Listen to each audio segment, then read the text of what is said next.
চুলে কোনো chemical treatment না করে হেলদি ভাবে চুলকে যদি সফট শাইন এবং স্মুথ করতে চাও, তাহলে আমি যেমন করে রেমেডিটা তৈরি করছি সেটা তোমরাও ট্রাই করতে পারো। তো হ্যালো সবাইকে, কেমন আছো তোমরা? আশা করি আমার পরিবারের সবাই খুব ভালো আছে। তুমি যদি ফার্স্ট টাইম ভিজিট করো আমার চ্যানেলে, তাহলে বলবো অবশ্যই আমার পরিবারের সদস্য হয়ে যাও। আজকের রেমেডিটা হলো হেয়ার মাস্ক, যেটা ইউজ করলে তোমার চুল ম্যানেজ এবং স্মুথই হবে না, হেলদিও হবে। তার মানে কেমিক্যাল ট্রিটমেন্ট না করে ম্যানেজ হেয়ার পাওয়া, তাই না? এর জন্য আমাদের নিতে হবে একটা ডিম।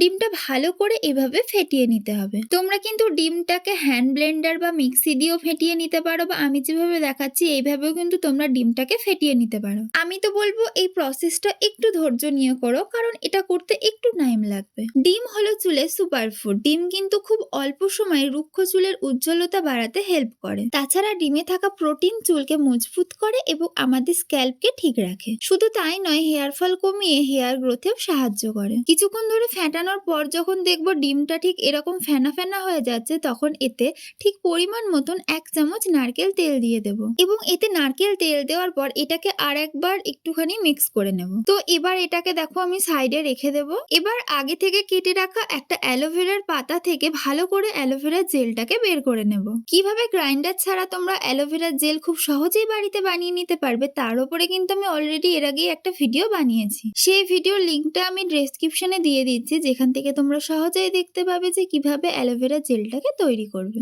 এবার দেখো এই ডিম আর অ্যালোভেরা, এই যে দুটো আলাদা করা আছে, এই দুটোকে এবার এক জায়গাতে নেব এবং খুব ভালো করে আর একবার ফেটিয়ে নেব।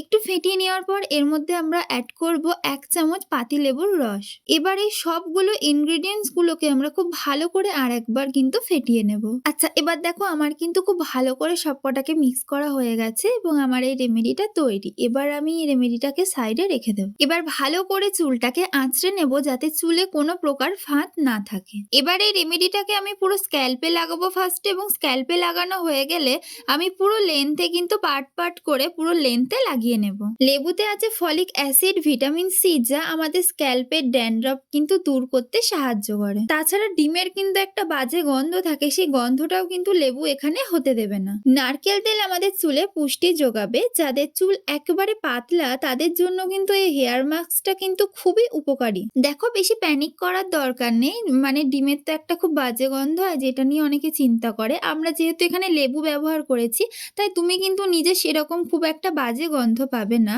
কিন্তু বাড়ির সবারই থেকে কিন্তু একটু দূরে থেকো, কারণ সবারই কিন্তু একটু গন্ধ লাগতে পারে। তবে এই গন্ধ কিন্তু যে খুব বাজেভাবে থাকবে তা না, হেয়ার ওয়াশ করার পরেই কিন্তু গন্ধ চলে যাবে। তোমার যখন এটা পুরোপুরি চুলে লাগিয়ে নেওয়া হয়ে যাবে, তারপরে তোমার যদি শাওয়ার ক্যাপ থাকে তাহলে তুমি সেটা লাগিয়ে নিতে পারো মাথাতে, বা যদি না থাকে, দেখো আমি ঠিক যেভাবে একটা পলিথিন লাগাচ্ছি, তোমরাও কিন্তু সেইভাবে মাথাতে রেখে দিতে পারো। মাথাতে এইভাবে তোমরা এটা লাগিয়ে নেবে, এতেও কিন্তু তোমাদের কোনো প্রবলেম হবে না। এবার এটাকে আমি 1 ঘন্টা রেখে দেব।